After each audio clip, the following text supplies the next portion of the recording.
Every day. Thank you. Thank you very much. We would like to move to the next topic, which is your ascension to power as the Deputy President and the politics around it. And this session will be led by Ashrim Mazuri. All right, Your Excellency, did you play a role in Rigathi Gachagua's ouster? No. Then are you proud of the process, the impeachment process that many said were flawed that led to your ascension to power as the Deputy President? The process you are referring to, I think, involved three arms of government: the executive, the judiciary, and the legislature.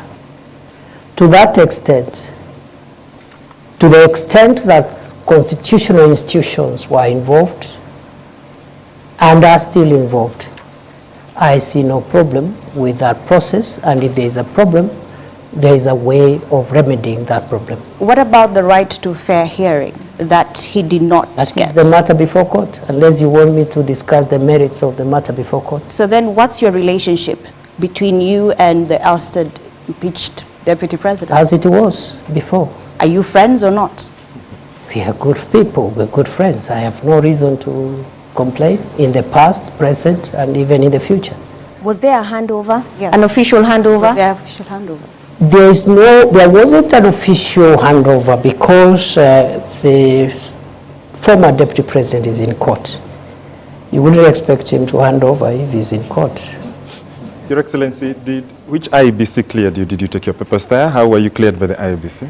There's no requirement to clear a Deputy President who ascends to office by virtue of Article 145 read together with 150. But What requires the clearance of IBC is the President and the Deputy President in an election. The President's So memo to Parliament, Your Excellency, indicated that the There is no nomination election. was cleared by IEBC. There was no election. I assumed office through a process different from a process following an election. Is it an indictment of the judiciary, Your Excellency? Because the former Deputy President, through a court process, is actually outside. We have the governor of Meru, who is in office, even through a similar process. What kind of jurisprudence is that creates two forms of justice in your own understanding? And this is from a point of view as a law professor. First, the two cases you have cited were beneficiaries of court injunctions. The only difference is in one, after the inter partes hearing of the matter around whether or not the injunction should be preserved. In one case, the court found that the injunction needed to be lifted. In the second case, which also there has been an injunction, the court found yesterday that there is no need to lift the injunction. That's the only difference, and it happens in courts all the time, not just in Kenya, all over the world. In fact, the finding of one court is in many cases overturned by the next court the following day, so there is no inconsistency whatsoever. That is judicial practice. A judge, even one bench of 3 judges, one judge will say this, 2 other judges will say different things, on the same subject matter, same articles, same evidence, same parties. That's how, that's the independence of the judiciary is not just institutional, it is individual, it's decisional. Every judge carries decisional independence. Your predecessor, Your Excellency, says the reason you ascended to this position is because you are a yes man. You cannot mount any challenge whatsoever to the president. I'm putting this question to you tonight. Are you your own man? Are you a yes man? I am my own man. On the second issue, I would like to respond as follows. My understanding of the role of the Deputy President is not to challenge the President. It is not in the Constitution, it is not in any law, it is not in any practice. That is not the job description of the Deputy President. As to whether the Deputy President can advise the President, the answer is yes. The oath of office I took has a clause that asks me to faithfully advise the President when my advice is sought. So then where does your allegiance lie? To the people or your appointing authority? My allegiance lies on the oath of office I took. You look at the oath of office, it will tell you where my allegiance is. And are you proud To the of the people manner of Kenya, to the nation and the national interest, and when my counsel is sought by the President, I must give it faithfully. And faithfully doesn't mean that I do it on the podium. does it But it mean- means I have to be faithful, and faithfully means it could be different from what the President thinks. DP, are you proud of the manner in which you became Deputy President? In 2022, you were a front runner to be running mate to Dr. William Ruto, but you did not get that position. And you actually said you were going to take a break from politics. Are you now proud that 2 years down the line, you are the one who has taken that position after the impeachment on the person who was picked over you? I have no regrets for my occupying this space because I have no reason to regret. It is true I was a front runner to be Deputy President in 2022 through a process that was conducted by my party. I was not successful. My brother, Gachagua, was successful. I congratulated him, and I said two things. One, that I will support the campaign, the presidential campaign, until 8th or 9th of August 2022.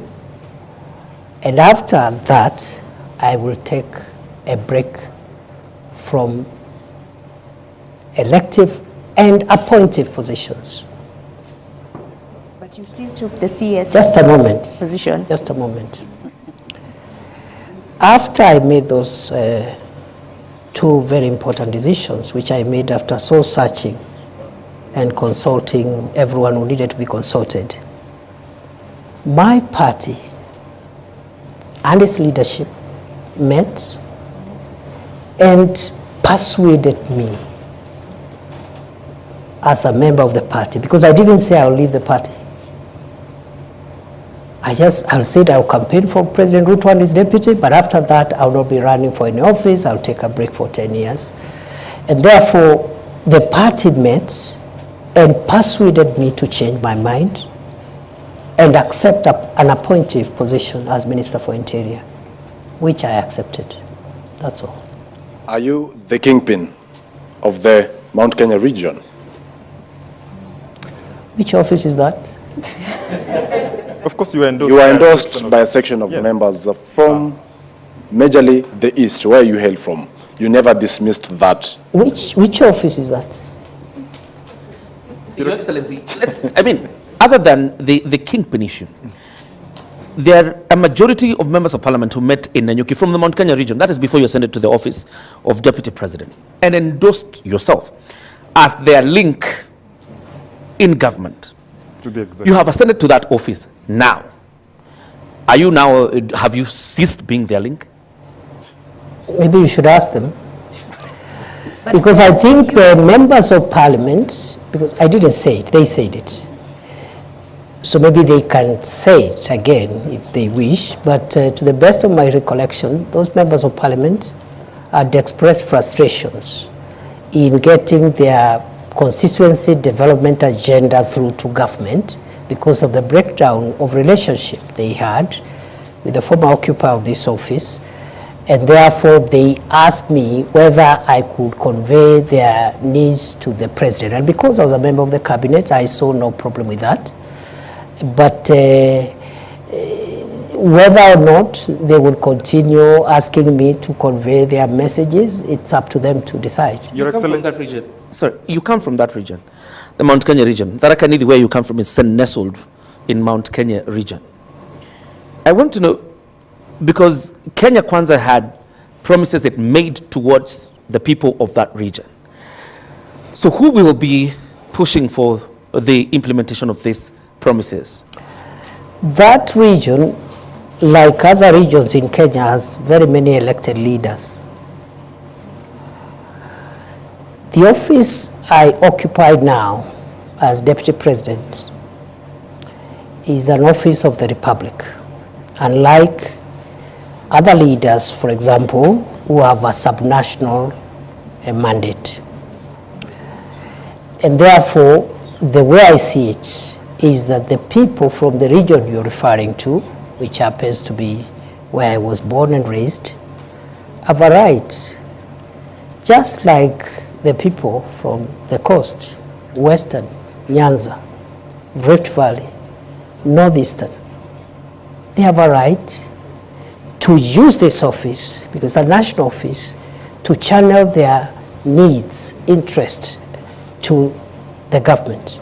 So I see no contradiction, I see no change of position, and the only thing I don't understand is this thing about the kingpin or something. I don't understand it, because there is no office like that. Well, and are you still hopeful, and do you think there is a possibility of you becoming William Ruto's running mate come 2027? How would I know?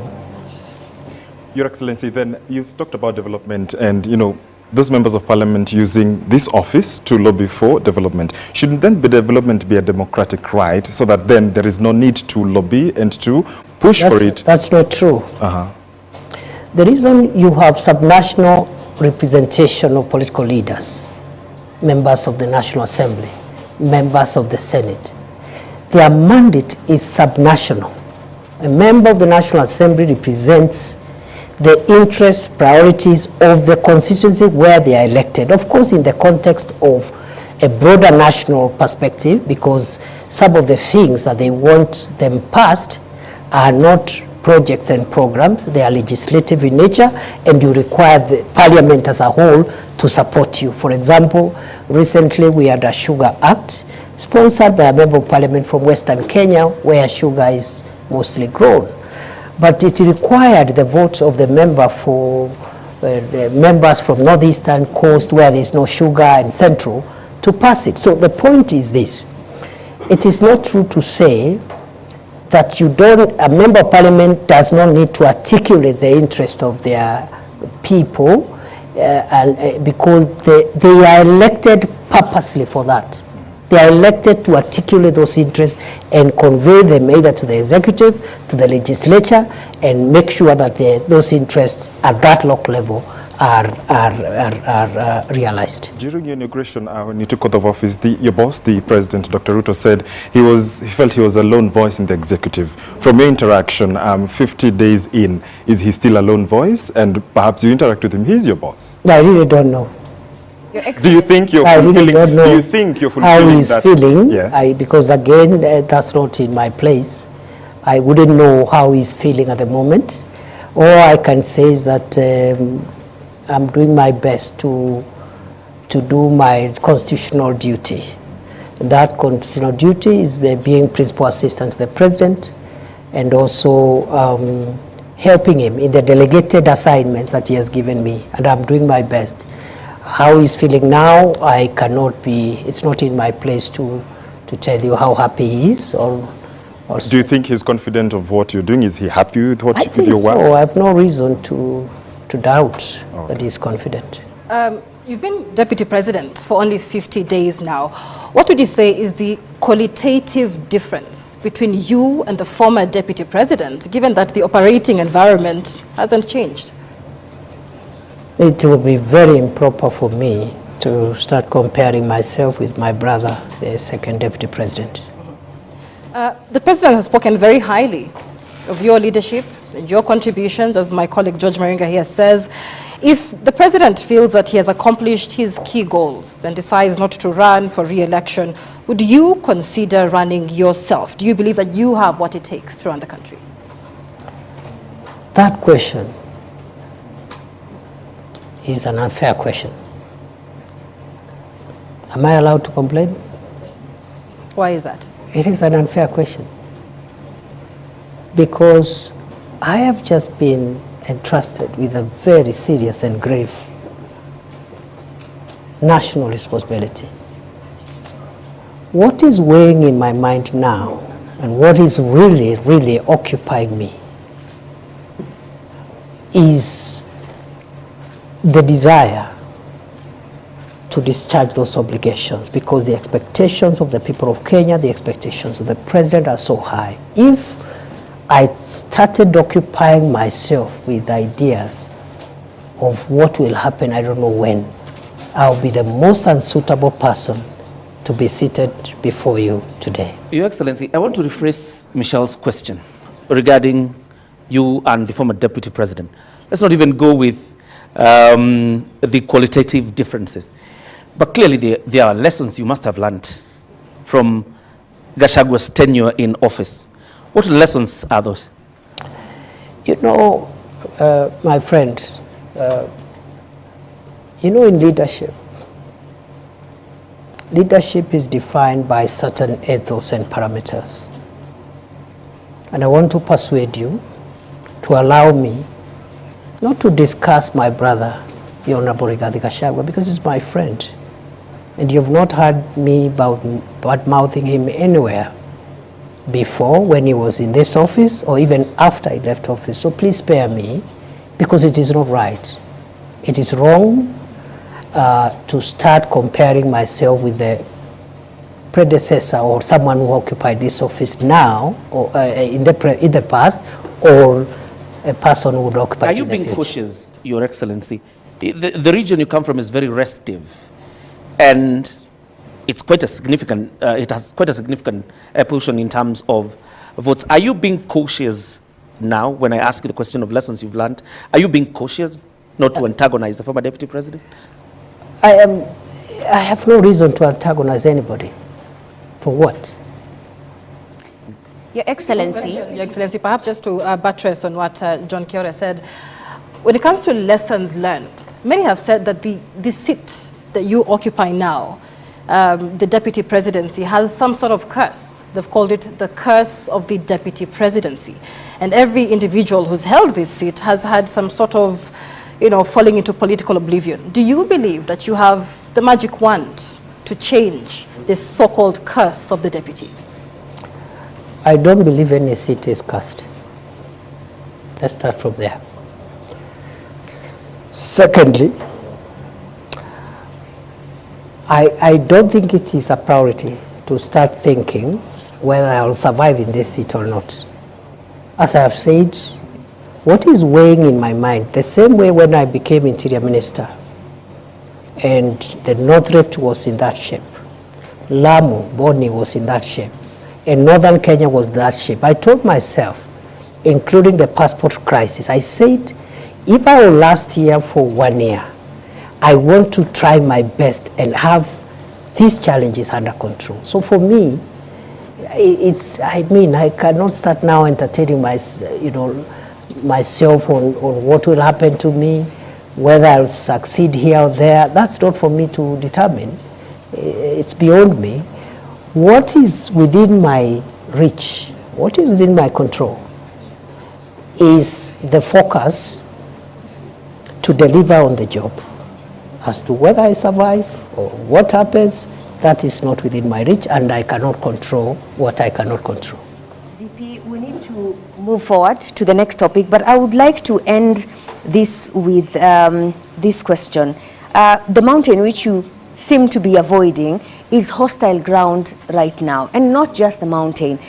The government is struggling with its popularity as the president's principal assistant. How are you working to change that perception of Kenyans? And more so those who are... Did you say that the mountain is restive? Yes. The reception in Embu, for example, yes. In Nyandarua the other day, residents refused to listen to the president's speech. In Nakuru County, at a burial, Again, they did not want to listen to the That president's is democracy. message. That's how democracy works. Is that hostile Democracy. ground to the government that you serve as deputy president now? You see, there is a difference between running governments and being popular. Those are two different things. And for me, a leader should be least worried about popularity. The worry of a leader should be their pace and focus on transforming the lives of the people. And do you A think the lives of the people have been good transformed? leader is not necessarily one who is popular all the time. However, a good leader knows when to be popular. Don't you think that popularity has gone down because Kenyans' lives I really have been don't think so, transformed negatively? because at the moment, President Ruto and this administration now in the midterm is not in their priority to look for popularity. There is no election taking place.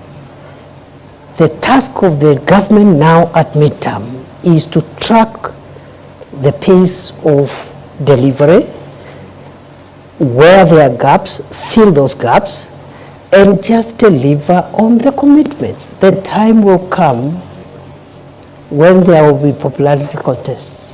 And let me tell you, for avoidance of doubts, that is not President Ruto's worry. I